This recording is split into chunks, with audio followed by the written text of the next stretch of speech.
एक छोटे से गांव का नाम श्यामपुर था, जहां एक साधारण परिवार का व्यक्ति मोहन रहता था।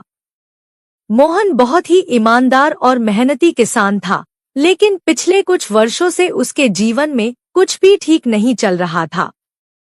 खेती में लगातार नुकसान, पारिवारिक समस्याएं और आर्थिक तंगी ने उसे पूरी तरह से निराश कर दिया था। उसने अपनी मेहनत में कोई कसर नहीं छोड़ी थी, लेकिन फिर भी उसे कभी सफलता नहीं मिल रही थी। वह सोचता, क्या जीवन में कभी कोई खुशियां आएंगी? क्यों मेरे जीवन में इतनी समस्याएं हैं? इसी तरह के विचारों में डूबे हुए एक दिन मोहन को पता चला कि गांव के पास एक सद्गुरु का आगमन हुआ है, जो सत्संग कर रहे हैं और अपनी दिव्य शिक्षाओं से लोगों का जीवन बदल रहे हैं।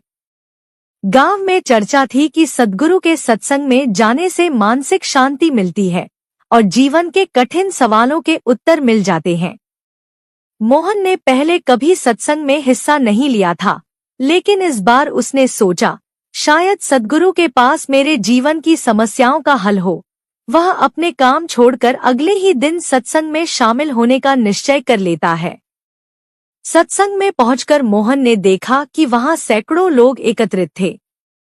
सबकी आंखों में एक चमक थी, एक उम्मीद की किरण। वहां बैठे सभी लोग सद्गुरु के आने की प्रतीक्षा कर रहे थे। कुछ ही क्षणों में सद्गुरु मंच पर आए। उनकी आंखों में एक गहरी शांति और चेहरे पर एक अलौकिक मुस्कान थी। उनके आते ही पूरे वातावरण में जैसे एक सकारात्मक ऊर्जा फैल गई। लोग पूरी श्रद्धा से उनका स्वागत कर रहे थे। सद्गुरु ने अपने वचनों की शुरुआत इस बात से की कि प्रत्येक व्यक्ति के जीवन में दुख और सुख दोनों का अपना महत्व है। दुख हमें सिखाते हैं कि हम अपने भीतर झांकें, अपनी कमजोरियों को समझें और अपने आत्मविश्वास को बढ़ाएं। हमारे जीवन की हर घटना हमें कुछ सिखाने आती है। मोहन ने बड़े ध्यान से सद्गुरु के वचनों को सुना। सद्गुरु ने कहा, हम अपने जीवन की समस्याओं को अक्सर बाहर के कारणों पर थोपते हैं, लेकिन वास्तविकता यह है कि समस्याओं का हल हमारे भीतर है। जब हम खुद को बदलने का प्रयास करते हैं, तो धीरे धीरे हमारे बाहर की दुनिया भी बदलने लगती है। अगर हम खुद को, अपने विचारों को, अपने दृष्टिकोण को बदल लें, तो परिस्थितियां भी हमारे अनुकूल होने लगती हैं। सद्गुरु के वचनों ने मोहन के हृदय में गहरी छाप छोड़ी। उसे महसूस हुआ कि अब तक उसने अपने दुखों का कारण दूसरों को समझा था, लेकिन आज उसे पता चला कि शायद वह खुद ही अपनी समस्याओं का कारण है। उसने सोचा, अगर मैं अपने जीवन को सकारात्मक रूप से देखना शुरू कर दूं और अपने दृष्टिकोण में बदलाव लाऊं, तो शायद मेरे जीवन में भी खुशियां लौट आएं। सत्संग के बाद मोहन ने सोचा कि वह सद्गुरु से व्यक्तिगत रूप से मिलकर अपने जीवन के सवालों के उत्तर पूछे। वह सद्गुरु के पास गया और बोला, गुरुजी, मैं एक साधारण किसान हूं और मेरे जीवन में लगातार समस्याएं चल रही हैं। मैंने हर संभव प्रयास किया, लेकिन सफलता नहीं मिली। कृपया मुझे बताएं कि मैं अपने जीवन को कैसे सुधार सकता हूं।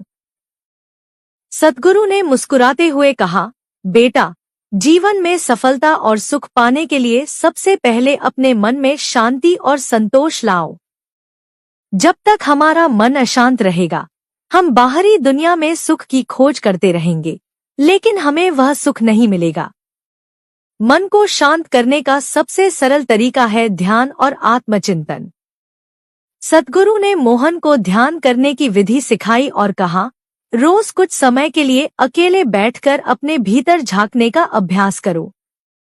अपने विचारों को शांत करो और अपने भीतर की आवाज को सुनो। धीरे धीरे तुम्हें अपने जीवन के हर सवाल का उत्तर मिल जाएगा। मोहन ने सद्गुरु के बताए गए निर्देशों को पूरी निष्ठा से अपनाया। वह रोज सुबह उठकर ध्यान करने लगा और सद्गुरु के वचनों को जीवन में उतारने की कोशिश करने लगा। उसने अपनी सोच को सकारात्मक बना लिया और हर परिस्थिति में शांति बनाए रखने का अभ्यास किया। धीरे धीरे उसने